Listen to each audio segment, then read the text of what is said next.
Well, I'm Brynija. You don't need to add the last name. You can call me Nye. My first poem is called "To Be an African American in America." America, land of the free and home of the brave.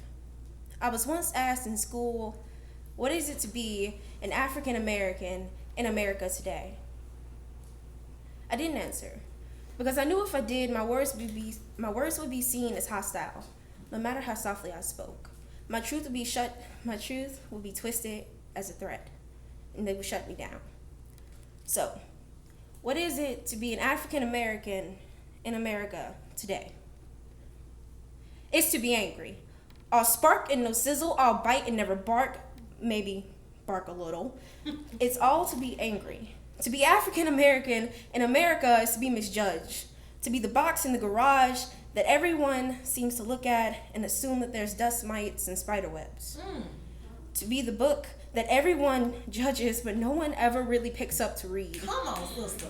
To be African American in America is to have a target on your back, your chest, your face, your arms, your feet. You are now a walking gun range, and they have already taken aim. Wow. To be an African American in America is to be a thief on sight. To watch women try to mold themselves with their purses as if we want the knockoff bag that they hold. To be African American in America is to be afraid. One wrong move and you're dead. I pray to God that you weren't deaf. To be African American in America is to be paranoid because we've been to one too many funerals. To be African American in America is to be paranoid because we're afraid that the next one we won't be able to attend because it's our own. To be African American in America is to have a strict dress code. No bandanas for you. Red and blue backpacks are not allowed. Wow. Don't even put on that dress. I don't care how it makes your eyes pop. Come on. We are American too, even though our color is not represented on the flag anymore. You didn't know, did you? The stripes used to be black, white, and blue before our blood stained them. Wow. To be African American is to be afraid. To be American is to be afraid. America, land of the deceased and home of the afraid.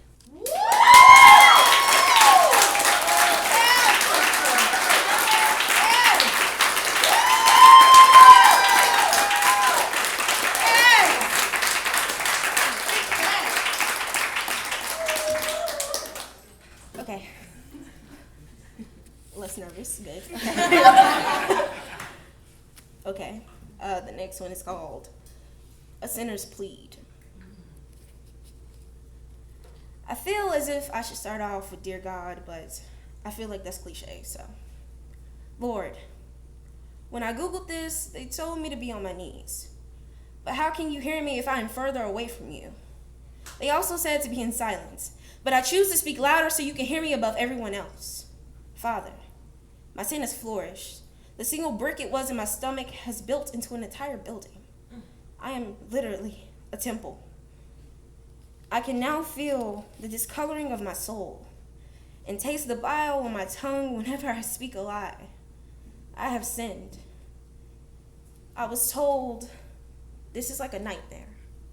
If you say it out loud, you will feel better. So, I've been outcasted because my love is considered abomination. Because if I love every gender, I am obviously an abomination. I've never seen someone so angry, so enraged in the priest who tried to pray over me when I wore my LGBTQ flag. No one was ever more confused than the nuns whose son felt something different than he should for the same gender. No one so disappointed than the mother who had to bury her son after he committed suicide because he was too afraid to walk in the halls. So, Father, please, if you have an answer, please tell me how in the world can love win when there is so much hate? Why is it that something that concerns only me alone is hated by everyone else? Why am I hated for my love? I chose the red road and not the yellow.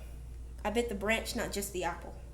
And I know that I shouldn't question you, and I know I shouldn't speak out of turn, but I want to know, why is it that my love is considered something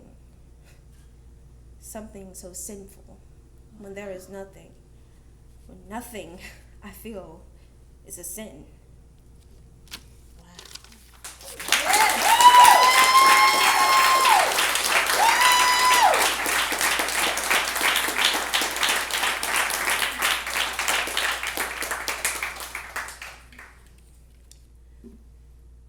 Okay. This next one is my pen sobs over my ex. Sometimes my pen wakes me up in the middle of the night. It sneaks into my bedroom and into my hand, my quivering fingers. You see, my pen has a mind of its own, and he's the only thing it thinks of. Sometimes my pen guides my hand and I have no control. Sometimes my pen, it sighs wistfully as it pictures he wrote love songs, that he cared enough to write anything at all. At night, around 12 a.m., my pen sobs on the page.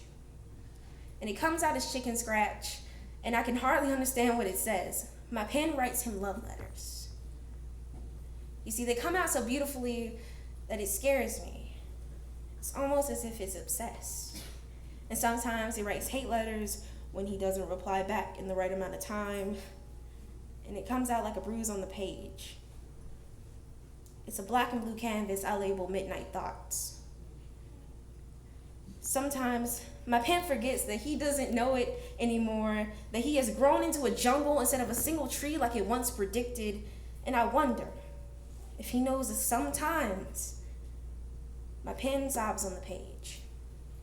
And it comes out as vomit, and I don't want to know what it ate before. Sometimes my pen screams out pleas of forgiveness. As it watches him with her, their heartbeats just don't match, it tells me.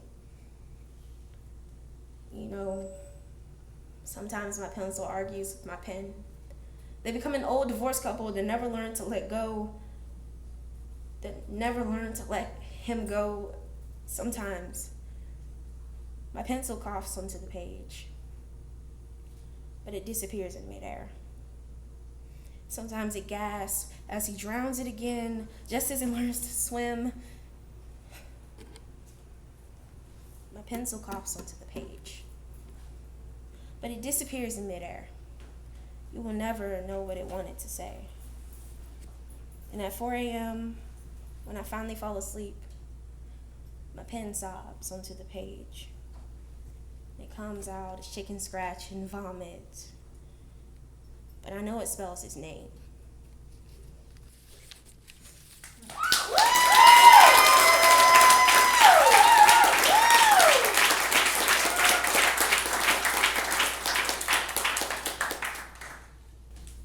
Okay, last one, thank God. Okay.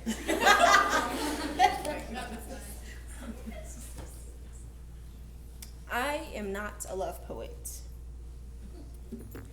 I'm not a love poet. But if I was, I would say how I wish we were closer, to the point where our every heartbeat spelled each other's names in Morse code, and our every breath was a secret I love you. I tell you how I want to mark you and caress you with my love, and I know that sounds creepy, but I promise I don't know how to say things. I am proud that you exist, though. I'd call out your name, and I'd have it be a beautiful song. I'd play you the best one, even though I can't play any notes on key. I want you to know that I will handle your heart with care and never break it. I'd catch you if you think to fall with silk-covered pillows and your favorite foods. I'd be your eyes if you were blind, or you just didn't want to open them that day, and your legs if you were paralyzed, or you just didn't want to move. I promise. I am not a love poet, but I want you to know that it's like you hung the moon and stars so I wouldn't be scared of the darkness. And if you were to die, If you were to die, baby, we would all implode because you are a star. You are the only good thing in this world. And when I climb to the rooftops, and when the asphalt seems to be softer than any bed, and when a blade seems better than any drug, and when oblivion seems like my own personal heaven and my hell is here on earth, you are the only thing that keeps me sane. You are the one song that is on repeat in my mind. The one book that I could read forever. And I know that we may not be in love right now, but I hope you know that I'm not a love poet, and I've never wrote a love poem, but I would absolutely love to write more for you.